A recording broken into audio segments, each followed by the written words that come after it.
Welcome back to another technical deep dive here in the debug zone. Today we're tackling a big question and breaking it down with insights from other users. Hopefully this clears up some misconceptions and helps you get the answer you need.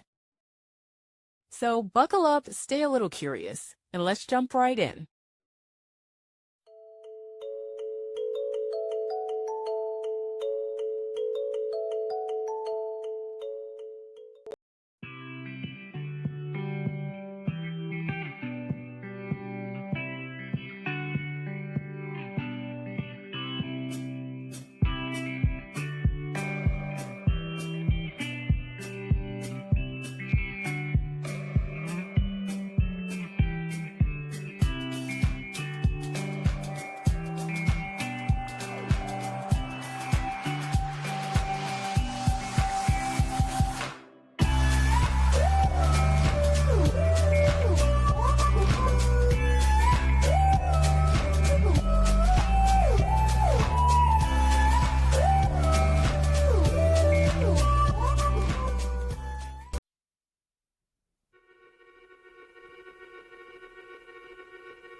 And that's a wrap.